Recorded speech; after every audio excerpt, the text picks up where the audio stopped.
We're going to do an easy design with only dip liquids and dip powders. Let's have nail crew. It's Nicole, your fellow nail obsessed DIYer. Today we're going to attempt a little swoop design. I've seen a lot of people do it.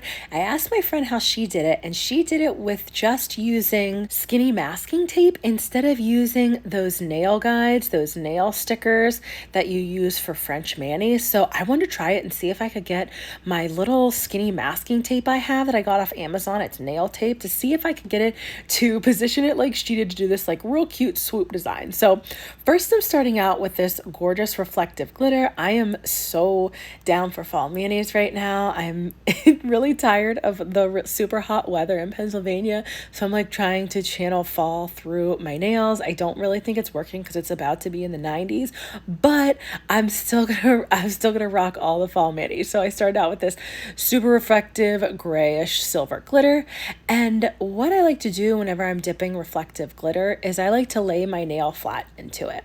Even though it's super fine and you could probably pour it over, if you know me, you know I love laying my nail into glitter. Once I dipped 2 layers of that on the 2 nails that I was going to do, I took this really skinny masking tape that's specifically for nails that I found on Amazon, and I tried to get it to curve on my nail to do like a curved shape. My friend Terry sent me a video of herself doing it, and I don't know if it's because like my hands are big and super clumsy. I have really huge hands, for anyone who doesn't know that. I was really struggling to get the tape to curve nicely like she showed me how she does it. It's definitely going to be a work in progress of how I actually do the curved nail look, but we're going to keep going with it. You want to just take that little tape, and instead of putting it straight on, you'll just curve it to the shape that you want. And then you apply the dip base on the side of the nail that you want your one color to be on, and then you can lay your nail flat into it. So I want to do like a really non-traditional combination too. Other dip that I'm using is a foil dip. It's a gorgeous like bronze neutral color with silver foils in it, and as soon as I saw this, I thought, oh my gosh, like I need to use this light reflective glitter. It's gonna look so cool, like just pop really differently.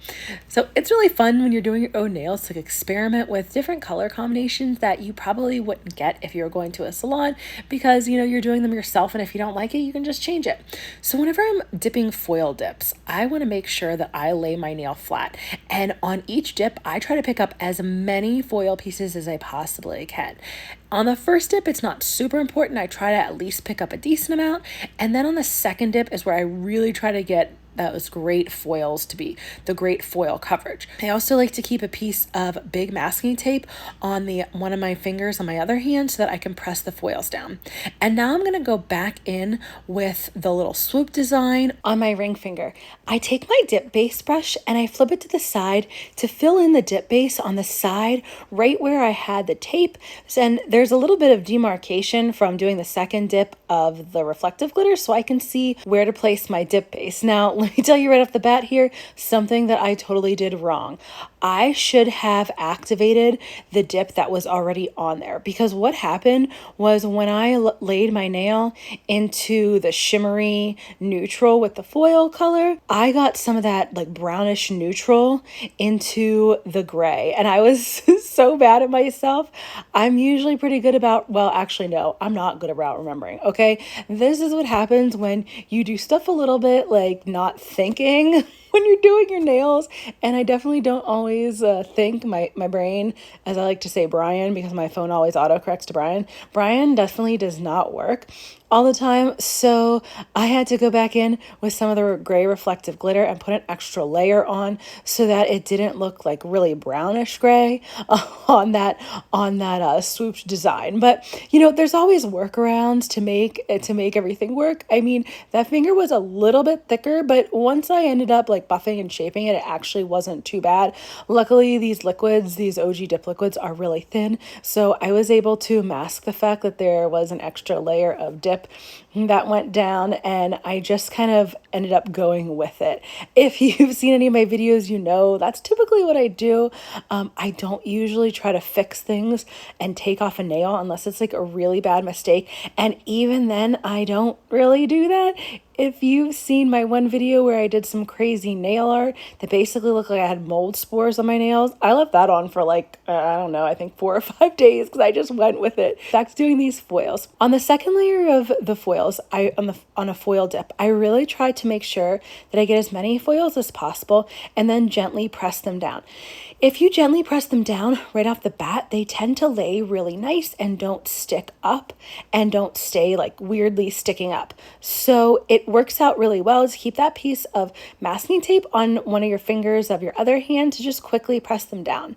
And then once you feel like you've picked up as many foils as you can in the initial dip, then I take a little bit of extra dip base and dab it on random spots of my nails where on each nail where I just feel like there's some foil missing. So I go through any of those nails that I feel like, all right, this, like, there could be an extra piece of foil here, an extra piece of foil there.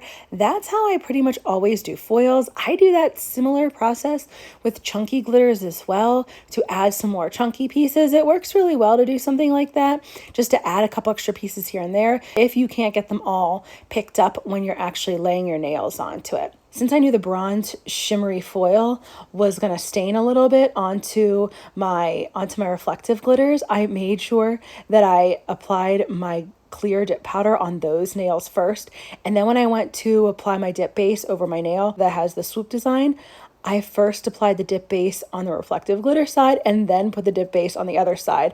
And after each nail, I made sure I wiped off the dip base brush on a lint-free wipe. I did that off screen. I try to keep the screen view pretty empty with all my nail accessories when I'm filming, and I just try to have my nails there and, you know, the little hand rest that I'm using, and then the dips, and maybe like the little bit of showing of the liquids I'm doing. Unless, of course, I'm stamping, then there's going to be a lot more on the screen. Try to keep it as minimal as possible for you guys so you can just focus on the nails. And when you're doing foil manis, and this applies for foils or flakes or glitters, or really anything, really every color, but especially with foils, you want to make sure that every single layer is totally dry before you go and dust it off. When you're using foils, if you try to dust off the foils before each layer is dry, you're going to mess up that beautiful placement you just did on the foil. So that's why I really try to make sure each layer is totally dry, and you want to make sure the last layer is totally dry before you apply clear dip powder over it. It's not going to affect it as much when you have silver foils like the ones in here, but if you have a colored foil that bleeds easily,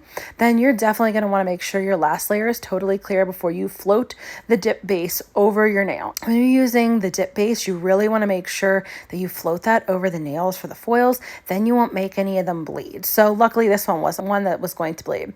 Then I like to activate all of my nails, and when I'm using the OG dip liquids, I do like a double activate on each nail. So I dip the brush into activator, slap it all over that nail. I dip the brush back in, stick it on that nail again, and then I go through each nail like that.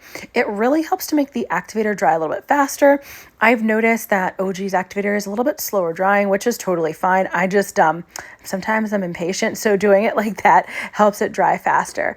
And then I can go through and do my filing and shaping, and I did most of that off camera just because, you know, I don't know about you guys, but I find the filing and shaping part, even though like to me it's satisfying, I don't really want to watch somebody file and shape that much, so I typically keep it out of my videos. Once I finish doing my filing, shaping, and buffing to make sure everything's nice and smooth, then I go through and I spray my nails with isopropyl alcohol and wipe them off really well with a paper towel or a stiff nail brush. I just didn't have any clean for this mani, so that's why you saw me using a paper towel. And you can go in with your top coating. And whenever you're doing top coating, you want to make sure you follow whatever brand you're using, you follow their instructions. Trying to follow another brand's instructions for a different brand's dip liquids, especially the top coating process, is not going to work. I've seen a lot of people get really frustrated because they just couldn't get the dip top coat shiny. Well, what happens is they're typically used to using one brand and then jump to another one and try to use the same instructions, but it doesn't work like that. If you're still struggling with your basic dip manis, I just launched this huge Dip Nails 101 guide that I go over everything you need from prep to application to removal. It's linked in the description, so make sure you check that out. And for more easy dip nails, check out this next video. Thanks so much for joining me today, Nail Crew.